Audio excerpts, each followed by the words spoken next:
तो hello guys, कैसे हो आप सभी लोग। मैं आ गया हूँ फिर से हेवनली डेमन कल्टीवेशन सिमुलेशन का अगला पार्ट लेके। हमारा हमसे अपने मन में कहता है कि कभी कभी समस्या का समाधान हमारी नाक के नीचे ही होती है। और हमारा हमसे लॉर्ड गोनमा से कहता है कि आपका बहुत बहुत शुक्रिया। तभी सिस्टम पे नोटिफिकेशन आता है, आपने टाइजी मेंटल टेक्निक को ऑब्टेन कर लिया है, आपने टाइजी मेंटल टेक्निक को लर्न कर लिया है। तो लॉर्ड गोनमा कहता है कि मुझे आशा है कि ये तुम्हारे लिए यूजफुल होगी। फिर हमारा हमसे बताता है कि बाकी का अधिकांश हिस्सा मेरे पिछले लाइफ के समान ही था। और हमें दिखाया जाता है कि हमारा एमसी भाग रहा होता है जंगल की तरफ और कहता है कि गोरमा के सीक्रेट वॉरियर में से एक होने के अलावा मैं फेलिस्टियल अफेयर यूनिट का कमांडर बन गया और आगे के ट्रेनिंग के लिए टेरियोमा में शामिल हो गया। लेकिन ये बात मायने नहीं रखती। मेरी सुप्रीम प्राथमिकता उन डिवाइन वेपन को प्राप्त करना है जो मैंने पिछली बार खो दिया था। अगर कोई भी बाहरी घर की सफाई करने का डिसीजन लेता है तो मैं गंभीर संकट में पड़ जाऊंगा। मुझे जल्दी करना होगा। तभी हमारा एमसी घर में आता है। तभी वो देखता है तो कोई हग रहा होता है। वो देख के भी चौंक जाता है। तो हमारा एमसी कहता है कि ओ ये तो तुम हो जोंगयोंग। तो गुस्से में चिल्ला के कहता है कि अरे कमीने, मैं यहाँ आराम करने की कोशिश कर रहा हूँ। तो हमारा एमसी कहता है कि काफी समय हो गया है, मैं तुम्हें देखकर बहुत खुश हूँ। मैं तुम्हें अच्छी तरह पीटना चाहता था, मैं तुम्हारी शक्ल भी बर्दाश्त नहीं कर सकता। फिर हमारा एमपी बहुत उसको पीटता है, उसको पीट पीट के एकदम सुअर ही बना देता है। और हमारा एमसी उससे पूछता है ये अच्छा लगा है ना। तो जोंगयोंग कहता है कि आखिर तुम इतने ताकतवर कैसे हो गए। तो हमारा एमसी कहता है कि अरे देखो तुम मुझसे कैसे बोलते हो। तो वो बोलता है कि क्या। तो हमारा एमसी उसका बाल पकड़ता और कहता है कि क्या तुम्हें डेमन कल्ट का सबसे बुनियादी नियम नहीं पता। मैं तुमसे ज्यादा ताकतवर हूँ, इसलिए थोड़ा सम्मान दिखाओ, ये जंगल का कानून है। तो वो डरने लगता है। तो हमारा एमसी कहता है कि चलो मुझे अब तुम सर कहो। तो बोलता है कि ठीक है सर। तो हमारा एमसी कहता है कि बहुत बढ़िया, दरअसल ऐसा हुआ कि मेरे पास तुम्हारे लिए एक काम है। तो वो बोलता है कि क्या। तो हमारा एमसी उसी जगह दिखाता है जहाँ वो हग रहा होता है और कहता है कि मैं चाहता हूँ कि तुम टॉयलेट के नीचे जाओ। पिछली बार जब मैं आउट हाउस में था तो गलती से मेरी कुछ चीजें वहाँ गिर गई थी, तो मुझे चाहिए तुम वहाँ जाओ और लेकर आओ। तो ये बात सुन के वो चौंक जाता है और हमारा एमसी इसको पकड़ता है और कहता है कि तो फिर जल्दी करो और वहाँ जाओ। तो वो बोलता है कि अरे रुको, मैं अभी इसके लिए तैयार नहीं हूँ। लेकिन हमें दिखाया जाता है कि हमारा एमसी इसको वहाँ अंदर फेंक देता है और कुछ देर बाद का सीन दिखाया जाता है जहाँ हमारे एमसी का बूट्स और दोनों शॉट को निकाल के लाता है और हमारा एमसी अपने नाक बंद कर लेता है।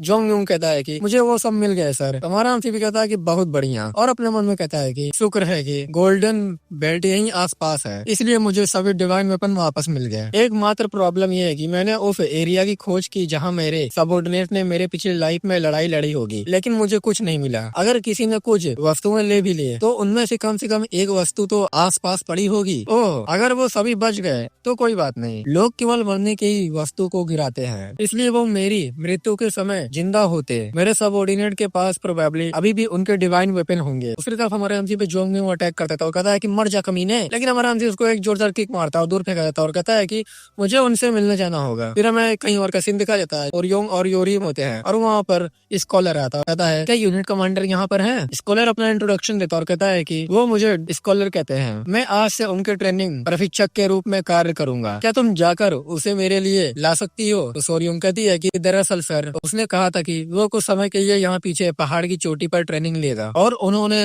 लोगों से कहा है कि जो भी आंगटुग आए उनसे व्यक्तिगत रूप से मिलने आए। तो ये बात सुन के स्कॉलर भी चौंक जाता है और कहता है कि क्या। ओ गॉड, रास्ता दिखाओ मुझे। फिर हमें दिखाया जाता है कि हमारा एमसी एक चोटी के पास बैठ के कल्टीवेट कर रहा होता है और अपने मन में कह रहा होता है कि जब तक कि ग्रेट इंपीरियल पवेलियन में घुसपैठ ना हो जाए मुझे गोनमा से प्राप्त ताइजी मानसिक टेक्निक के रहस्यों को उजागर करना है और किसी तरह अपनी इस समस्या को हल करना है। लेकिन बात यह है कि अभी मेरे अंदर डेमोनिक मार्शल आर्ट और सच्ची पाठशाला दोनों की ऊर्जा फ्लो हो रही है। अगर मैं ताइजी टेक्निक का यूज करके डेमोनिक मार्शल आर्ट को कंट्रोल में लाऊं और दो एनर्जी को एब्जॉर्ब करूं तो मेरा क्या होगा। मुझे आश्चर्य है कि क्या मैं फाइनली एक ट्रू स्कूल एडवांस मास्टर बन पाऊंगा या एडवांस डेमन मास्टर।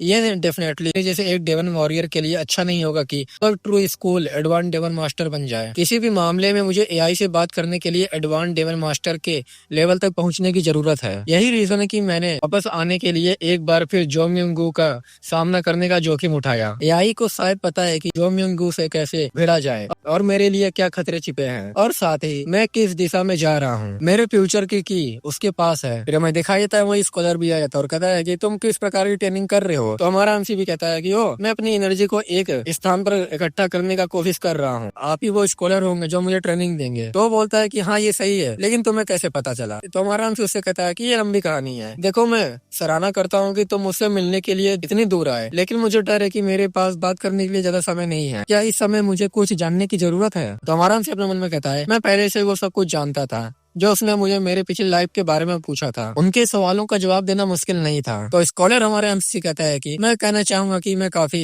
आश्चर्यचकित हूँ, आपने सभी क्वेश्चन का उत्तर सही दिया। तो हमारा एमसी कहता है कि क्या तुम्हारे पास और कोई सवाल है? तो बोलता है कि इस समय नहीं। तो हमारा एमसी अपने मन में कहता है कि मुझे यकीन है कि वो आश्चर्यचकित होंगे कि ये सभी क्वेश्चन का आंसर कैसे पता है। तभी स्कॉलर मोड को जाने लगता है और कहता है कि ओ, मेरा मानना है कि ये सब कुछ है। इंटरप्ट करने के लिए मुझे माफ कर दीजिएगा, मैं आपको अपने ट्रेनिंग पर वापस जाने दूंगा। तो हमारा हमसे कहता है कि क्या तुम संयोग से इयोन से परिचित हो? ये बात बोल के हमारा हमसे अपने मन में कहता है, सोंगवा ने मुझे बताया कि मुझे पावर बिन बनाने के लिए कम से कम 1000 युवन तक एडवांस रिस्टोरेटिव ब्रीथिंग का अभ्यास करना होगा। तो स्कॉलर बोलता है कि इयोन तुम्हारा मतलब है extreme long period of time? सच तो ये है कि मैं इयोन के बारे में 1-2 बात जानता हूँ। तो हमारा हमसे कहता है कि एक इयोन में कितने सेलेस्टियल सर्कल होते हैं, 10,000 या 1,00,000? तो बताता है कि ठीक है, अगर हम 40,000 को अपनी आधार इकाई के रूप में लें, एक इयोन लगभग 40,000 के 10,000 सर्कल के बराबर होता है। फिर स्कॉलर ये बोल के चला जाता है। फिर हमें 3 दिन बाद का सीन दिखाया जाता है, ऐसे 10 दिन बाद का सीन दिखाया जाता है, फिर 2 वीक बाद का सीन दिखाया जाता है, फिर 20 दिन बाद का सीन दिखाया जाता है।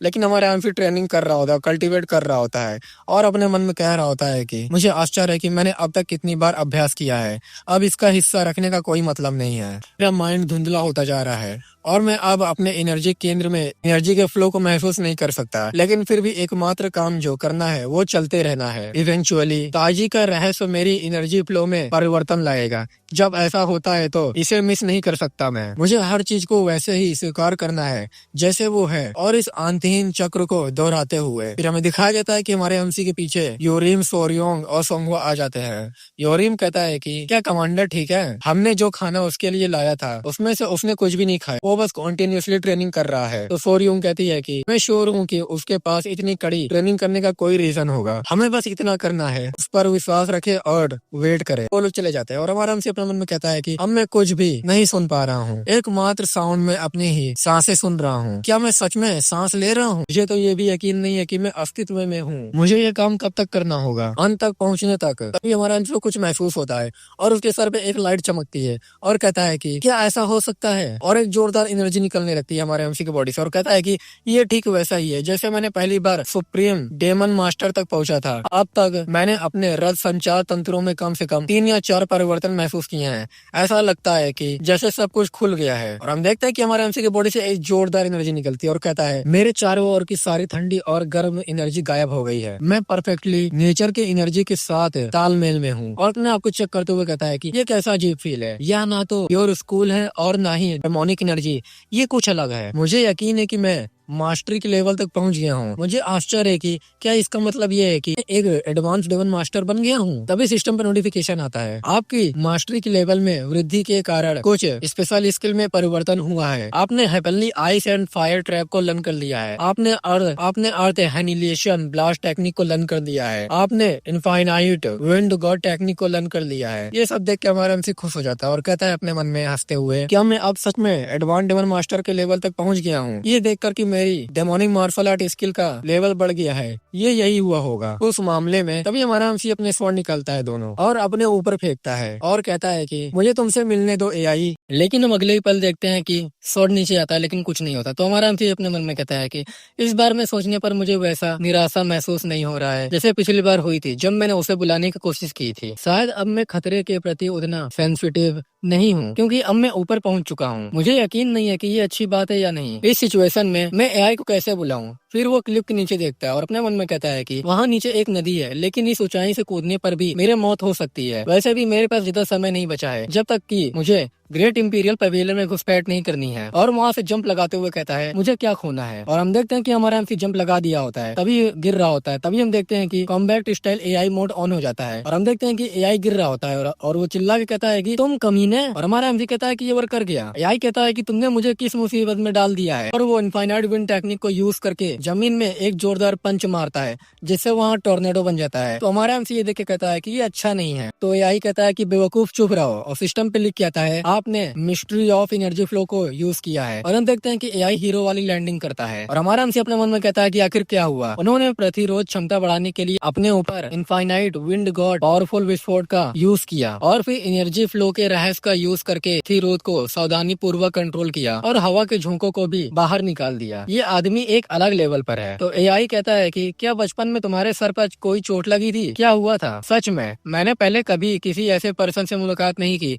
जो इतना क्लूलेस हो। तो हमारा एमसी कहता है कि मुझे माफ करना, तुमको बुलाने का यही एकमात्र तरीका था जिसके बारे में मैं सोच सकता था। तुम मेरी जितनी चाहे उतनी बेइज्जती कर सकते हो, लेकिन एक बार जब तुम्हारा काम पूरा हो जाए तो प्लीज मेरी बात सुनो। तो एआई कहता है कि सबसे पहले मैं तुम पर एक नजर डाल लूं। ये क्या है? तुमने डेमोनिक और ट्रू स्कूल टेक्निकों को मिलाया और ताइजी को अपने बॉडी में एब्जॉर्ब कर लिया। क्या तुमने ये सब खुद किया? तो हमारा एमसी कहता है खैर ये तो बस यूं ही एक्सीडेंट हो गया। तो एआई कहता है कि खैर इसके चिंता मत करो, तुमने मुझे अभी क्यों बुलाया? तुम तो वॉर में भी नहीं हो। तो हमारा एमसी कहता है कि क्योंकि मेरे पास एक क्वेश्चन है जिसका आंसर केवल तुम ही दे सकते हो, हमें बात करने की जरूरत है। तो एआई कहता है कि वो क्या है? तो जोंग युंग गू वहाँ था। तो हमारा एमसी कहता है कि हाँ, क्या तुम जानते हो कि ऐसा क्यों हो सकता है? तो बोलता है कि अरे एक मिनट रुको, तुमने उस बच्ची सोंगवा या उसका जो भी नाम है उसे नहीं बचाया है ना? तो हमारे एमसी कहता है कि हाँ मैंने बचाया है, लेकिन तुम ये क्यों पूछ रहे हो? तो एआई चिल्ला के कहता है कि अरे बेवकूफ, मैंने तुम्हें कभी उसे बचाने के लिए नहीं कहा, तुम्हें उसे मिस्टीरियस कंपनी को सौंप देना चाहिए था और फिर भी किसी तरह तुम दुश्मन को सोंगवा न देने के बावजूद एक सीक्रेट वॉरियर बन गए। तुम्हारे पास कुछ दर्जन जिंदगियां या कुछ और तो होना ही चाहिए। तो हमारा एमसी कहता है कि मेरे पास केवल 2 थे और मैं किसी को भी एक